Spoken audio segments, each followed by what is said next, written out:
ఢిల్లీ దాడి కేసులో కొత్త అప్డేట్స్ వచ్చాయి. పోలీసుల ఇన్వెస్టిగేషన్ లో కొత్త నిజాలు బయటపడుతున్నాయి. పేలుడు జరిపిన ఉమర్ మొహమ్మద్ దగ్గర వైట్ కలర్ హుండాయ్ కార్ తో పాటు red colour Ford EcoSport car కూడా ఉందని కనిపెట్టారు. ఆ కార్ కోసం పెద్ద ఎత్తున గాలింపు మొదలు పెట్టారు. సోషల్ మీడియాలో కూడా పోస్ట్ చేశారు. ఆ కార్ గురించి ఎవరికైనా తెలిస్తే చెప్పమని. అలా అనౌన్స్ చేసిన గంటల్లోనే కార్ హర్యానాలోని కండావలి విలేజ్ దగ్గర దొరికింది. ఇవే ఆ కార్ విజువల్స్. పోలీసులు వెళ్లి ఆ కార్ లోపల చెక్ చేయగా వెనుక సీట్ లో ఒక అతను నిద్రపోతూ కనిపించాడు. పోలీసులు అతన్ని అరెస్ట్ చేసి కార్ ని తీసుకుని వెళ్లారు. ఈ కార్ దొరికిన తర్వాత పోలీసులకి మళ్ళీ ఇంకొక విషయం తెలిసింది. వీళ్ళ గ్రూప్ దగ్గర ఇంకొక కారు ఉందని. దాని పేరు మారుతి సుజుకి బ్రిజా. ఆ కార్ అల్ఫాలా మెడికల్ కాలేజ్ లో పార్క్ చేసి ఉంది. దాన్ని కూడా సీజ్ చేశారు. మళ్ళీ పోలీసులకి ఏమని తెలిసిందంటే వీళ్ళ దగ్గర మొత్తం దాదాపు 32 కార్స్ ఉన్నాయని. Hyundai i20, Ford EcoSport, Maruti Suzuki Dzire, Maruti Suzuki Brezza వీటితో పాటు మొత్తం 32 కార్స్ ఉన్నాయని తేలింది. వీటిలో ఏ ఒక్కటి కూడా కొత్త కార్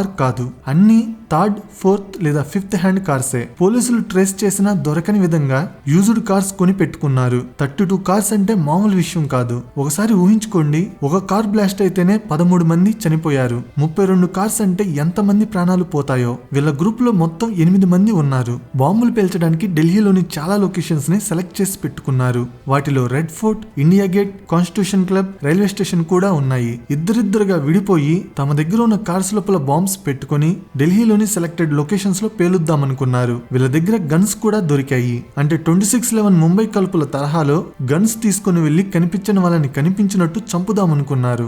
గ్రూప్ కి ఇద్దరు గనుక ఒకరేమో ఆత్మాహుతి దాడి చేస్తే ఇంకొకరేమో గన్ తో ఇష్టం వచ్చినట్టు కాల్చుదామనుకున్నారు.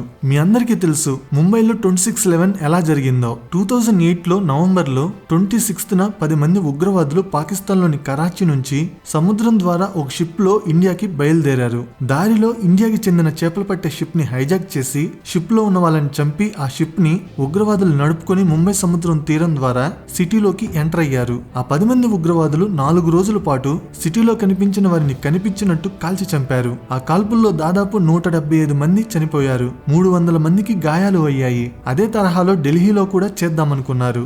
అందుకోసం డిసెంబర్ 6th డేట్ ని సెలెక్ట్ చేసుకున్నారు. ఎందుకంటే అది బాబ్రీ మసీద్ ని కూల్చిన రోజు. దానికి రివెంజ్ గా అదే రోజు ఢిల్లీ అంతా దాడులు చేయాలనుకున్నారు. ఒకవేళ దాడులు గాని జరుగుంటే ముంబై 26/11 లాగా ఢిల్లీ 6/12 అయ్యేది.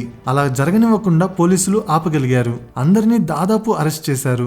ఒక్కడు మాత్రం మిస్ అయ్యాడు. తన గ్రూప్ మెంబర్స్ ని అరెస్ట్ చేశారన్న భయంతో ఉమర్ మొహమ్మద్ తన దగ్గర మిగిలి ఉన్న బాంబ్ మెటీరియల్ ని కారులో లోడ్ చేసుకుని ఢిల్లీకి వెళ్లాడు. హర్యానా నుంచి ఢిల్లీ లోపలికి ఎంటర్ అయ్యేటప్పుడు టోల్ గేట్ దగ్గర తీసిన ఫోటో ఇది. ఈ ఫోటోని గాని బాగా అబ్జర్వ్ చేస్తే కార్ బోనెట్ కి ఫ్రేమ్ కి మధ్య గ్యాప్ ఉంది. అంటే బాంబ్ మెటీరియల్ ని కార్ బోనెట్ లో కూడా పెట్టాడు. అందుకే బోనెట్ కి ఫ్రేమ్ కి మధ్య కాస్త గ్యాప్ వచ్చింది. ఆ గ్యాప్ ని బ్లాక్ స్టిక్కర్ తో కవర్ చేశాడు. కారు కొన్నప్పుడు ఫోటో గాని చూస్తే ఆ గ్యాప్ లేదు. అంటే బాంబ్ మెటీరియల్ ని డిక్కీతో పాటు బోనెట్ లో కూడా పెట్టుకుని వెళ్ళాడు. బాంబ్ ని బోనెట్ లో పెట్టుకుంటే పేలినప్పుడు డ్యామేజ్ అనేది బయట వ్యక్తులకి ఎక్కువగా ఉంటుంది. అదే కార్ లోపల పెట్టుకుంటే పేలుడు అనేది కార్ ఫ్రేమ్ ని దాటుకుని బయటకు వచ్చేసరికి ఇంపాక్ట్ తగ్గిపోతుంది. సో ఏం చేస్తే ఎక్కువ ఇంపాక్ట్ ఉందనే ఐడియా కూడా వీళ్ళకి ఉంది. యాక్చువల్ గా మొదట వీళ్ళ గ్రూప్ 2025 రిపబ్లిక్ డే ని టార్గెట్ గా పెట్టుకున్నారు. ముజమ్మిల్ ఫోన్ ని చెక్ చేస్తే ఆ విషయం తెలిసింది.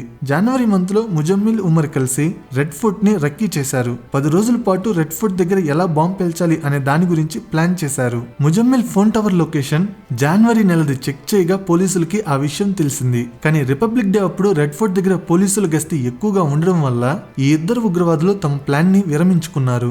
మళ్ళీ మంచి టైం కోసం ఎదురు చూశారు. అందుకే బాబ్రీ మసీద్ ని కూల్చిన రోజు అయిన డిసెంబర్ 6th ని సెలెక్ట్ చేసుకున్నారు. ఒక్కసారి ఇమాజిన్ చేసుకోండి, 32 లొకేషన్స్ లో బాంబు పేలుంటే ఇండియా అంతా ఎలా ఉండేదో. ముజమ్మిల్ అనే అతను అయితే 2022లో పాకిస్తానీ హ్యాండ్లర్స్ ని కలవడానికి టర్కీ కూడా వెళ్ళాడు. అప్పుడే పాకిస్తాన్ హ్యాండ్లర్స్ ముజమ్మిల్ కి ఇన్స్ట్రక్షన్స్ ఇచ్చారు. ఆత్మాహుతి స్క్వాడ్ ని ఎలా తయారు చేయాలి, బాంబ్స్ ని ఎలా తయారు చేయాలి, ప్లాన్ ఎలా తయారు చేయాలి అనే విషయాలన్నింటినీ పాకిస్తాన్ హ్యాండ్లర్స్ నుంచి తెలుసుకున్నాడు.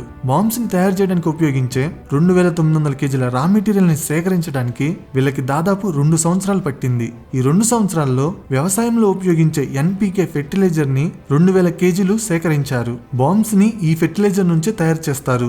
మన తెలుగు స్టేట్స్ లో NPK ఫెర్టిలైజర్ ని 20-20 అని లేదా 26-26 అని పిలుస్తారు. ఫెర్టిలైజర్ అంతా ఒక షాప్ లోనే కొంటే అనుమానం వస్తుందని ఒక్కొక్క షాప్ దగ్గర కొంత కొనుక్కున్నారు. టైం కూడా ఎక్కువే తీసుకున్నారు. ఈ మెటీరియల్ అంతా కొనడానికి డబ్బులు కావాలి కదా. డబ్బుల కోసం ముజమ్మిల్, అదిల్, ఉమర్, షాహీన్ వీళ్ళు నలుగురు కాశ్మీర్ వెళ్లి క్రౌడ్ ఫండింగ్ ద్వారా 20 లక్షల రూపాయలు సేకరించారు. ఆ క్రౌడ్ ఫండింగ్ లో వీళ్ళకి ఎవరెవరు డబ్బులు ఇచ్చారు అనేది పోలీసులు ఇన్వెస్టిగేట్ చేస్తున్నారు. ఆ డబ్బులు ఇచ్చిన వాళ్ళందరికీ ఉంటుంది. ఇప్పుడు నవ్వొచ్చే విషయం ఏంటంటే NPK ఫెర్టిలైజర్ ని గవర్నమెంట్ సబ్సిడీ కింద రైతులకి ఇస్తుంది. 50 కేజీల బస్తా మీద 800 నుంచి 1000 రూపాయల వరకు సబ్సిడీ ఇస్తుంది. చూడండి, ట్యాక్స్ పేయర్స్ ద్వారా వచ్చే సబ్సిడీని తీసుకుని అదే ట్యాక్స్ పేయర్స్ ని చంపాలనుకున్నారు. పేషెంట్స్ కి ట్రీట్మెంట్ చేసే వ్యక్తుల నుంచి బాంబ్స్ ని తయారు చేసే వ్యక్తులుగా మారారు. వాళ్ళు చేసే డాక్టర్ ప్రొఫెషనే వాళ్ళకి ప్రొటెక్షన్ గా మారింది. డాక్టర్సే కదా వీళ్ళెందుకు హాని చేస్తారు అని చుట్టుపక్కల వాళ్ళు అనుకుని ఉండుంటారు. వాళ్ళు చేసే ప్రొఫెషన్ వల్లే ఇన్ని కార్యకలాపాలు చేస్తున్నా ఎవ్వరికి అనుమానం రాలేదు. యాక్సిడెంట్ జరగడానికి 10 సెకండ్ల ముందు పేలుడు జరిగిన లొకేషన్ లో విజువల్ ఇది. చూడండి, పేలుడు జరగడానికి ముందు ఎన్ని వెహికల్స్, ఎంతమంది జనం ఉన్నారో. పాపం అందరూ అమాయకపు ప్రజలు. ఎవరి పనుల్లో వాళ్ళు ఉన్నారు. బ్రతుకు తెరువు కోసం పని చేసుకుని బ్రతుకుతూ ఉన్నారు. పాపం వాళ్ళకి తెలియదు ఆ క్షణం ఎవడో వచ్చి బాంబు పేలుస్తాడని, వాళ్ళు చనిపోతారని. వెహికల్స్ అన్ని ఆటోలు, ఈ రిక్షాలే ఉన్నాయి. అందుకే ఉగ్రవాది ఈ ప్లేస్ ని సెలెక్ట్ చేసుకున్నాడు. ఆ I-20 కార్లో పేలుడు పదార్థాలు ఎక్కువగా లేకపోవడం వల్ల డ్యామేజ్ తక్కువగా అయ్యింది గాని, లేకపోయింటే వీళ్ళ గ్రూప్ మొత్తం గాని వచ్చి ఉండుంటే డ్యామేజ్ ఇంకోలా ఉండేది. ఉమర్ మొహమ్మద్ ఢిల్లీలోకి ఎంటర్ అయిన తర్వాత ముందు ఓల్డ్ ఢిల్లీలో ఉన్న మసీదు దగ్గరికి వెళ్ళాడు. మసీదు లోపలికి వెళ్లి దాదాపు 10 నిమిషాల పాటు ఉన్నాడు. లోపలికి వెళ్లి నమాజ్ చేసుకుని వచ్చాడా లేదా అక్కడ ఎవరినైనా కలిసి వచ్చాడా అనే కోణంలో పోలీసులు దర్యాప్తు చేస్తున్నారు. అసలు ఈ మొత్తం మాడ్యూల్లో అల్ఫాలా మెడికల్ కాలేజ్ ప్రమేయం ఎంత ఉందనేది పోలీసులు ఇన్వెస్టిగేట్ చేస్తున్నారు. ఇతని పేరు నిసర్ ఉల్ హసన్. ఉగ్రవాదులతో లింక్స్ ఉన్నాయని ఒకసారి ఇతన్ని కాశ్మీర్ హాస్పిటల్లో డిస్మిస్ చేశారు. అయినప్పటికీ అల్ఫాలా మెడికల్ కాలేజ్ ఇతన్ని డాక్టర్ గా నియమించింది. అసలు ఉగ్రవాదులతో లింక్స్ ఉన్న అతన్ని ఎందుకు ఇప్పటి వరకు అరెస్ట్ చేయలేదు? లింక్స్ ఉన్న అతన్ని తిరిగి హాస్పిటల్లో ఎలా డాక్టర్ గా నియమించారు అనే విషయాల మీద పోలీసులు ఇన్వెస్టిగేట్ చేస్తున్నారు. ఢిల్లీలో ఇదంతా జరుగుతుంటే మరోవైపు అస్సాం సీఎం గట్టిగానే యాక్షన్ తీసుకుంటున్నారు. సోషల్ మీడియాలో ఢిల్లీ పేలుడు గురించి పెట్టిన పోస్టుల మీద ఎవరైతే చనిపోయిన వారి గురించి నవ్వుతూ కామెంట్ చేయడం, ఉగ్రవాదుల్ని అప్రిషియేట్ చేయడం చేశారో వాళ్ళందరినీ అరెస్ట్ చేస్తున్నారు. ఎందుకంటే అలాంటి మైండ్ సెట్ ఉన్న వాళ్ళు కూడా ఉగ్రవాదులతో సమానం. అందుకే అస్సాం సీఎం అలాంటి వాళ్ళందరి మీద యాక్షన్ తీసుకుంటున్నారు. కాశ్మీర్ లో గోడ మీద అంటించిన పోస్టర్ వీళ్ళందరినీ పట్టించింది. అలా అంటించిన పోస్టర్స్ లో శాంపుల్ పోస్టర్ ఇది. ఇలాంటి పోస్టర్స్ అతికించడం వల్లే వీళ్ళందరూ దొరికారు. ఆల్రెడీ అరెస్ట్ అయి ఉన్న వాళ్ళ మొబైల్స్ కూడా పోలీసులు బాగా చెక్ చేస్తున్నారు. వాళ్ళ మొబైల్స్ లో కాశ్మీర్ ఇండిపెండెన్స్ ఐడియాలజీ మీద వాట్సాప్ ఛానల్స్ ఉన్నాయి. 2024 లో క్రియేట్ చేసిన ఒక వాట్సాప్ ఛానల్ కి 13,000 ఫాలోవర్స్ కూడా ఉన్నారు. ఆ ఛానల్లో అడ్మిన్స్ రోజు audio clips, video messages, ideological briefings post చేస్తుంటారు. అవన్నీ చూసి కొత్త వాళ్ళు కూడా బ్రెయిన్ వాష్ అయ్యి ఛానల్లో జాయిన్ అవుతుంటారు. ఇంకొక విషయం ఏంటంటే ఆ వాట్సాప్ ఛానల్ కేవలం ఇండియన్ యూజర్స్ కి మాత్రమే యాక్సెస్ ఉంటుంది. అంటే ఓన్లీ ఇండియన్సే 13,000 మంది ఫాలోవర్స్ ఉన్నారు. అప్పుడప్పుడు గవర్నమెంట్ చెబుతూ ఉంటుంది కదా, యుద్ధం వస్తే 2 ఫ్రెండ్స్ తో కాదు 2.5 ఫ్రెండ్స్ తో పోరాడాలి అని చెబుతూ ఉంటారు.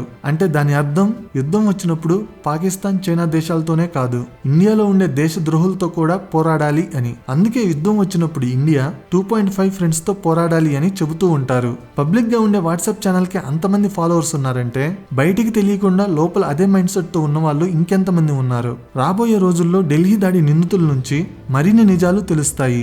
ఇంకా ఎవరెవరు ఈ మాడ్యూల్లో ఉన్నారనేది పోలీసులు కనిపెడతారు.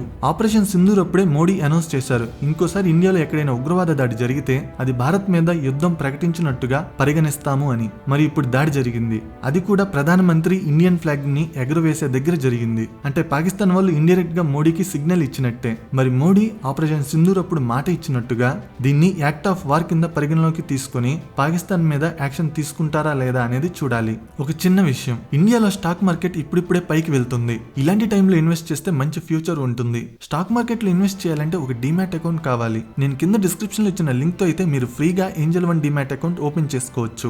₹1 కూడా చెల్లించాల్సిన అవసరం లేదు. Just Aadhaar card, pan card, bank account ఉంటే చాలు అకౌంట్ ఓపెన్ అవుతుంది. ఎలా ఇన్వెస్ట్ చేయాలనే దాని గురించి ఆల్రెడీ వీడియోస్ చేశాను, వాటిని ఫాలో అవ్వండి. నా ఎక్స్ప్లెనేషన్ నచ్చితే వీడియోని లైక్ చేసి షేర్ చేయండి. ఇలాంటి ఇంట్రెస్టింగ్ వీడియోస్ కోసం ఛానల్ ని సబ్స్క్రైబ్ చేయండి. వీడియో పెట్టగానే నోటిఫికేషన్ రావాలంటే సబ్స్క్రైబ్ చేయగానే పక్కనే ఒక బెల్ ఐకాన్ కనబడుతుంది, దాని మీద క్లిక్ చేయండి. Thank you.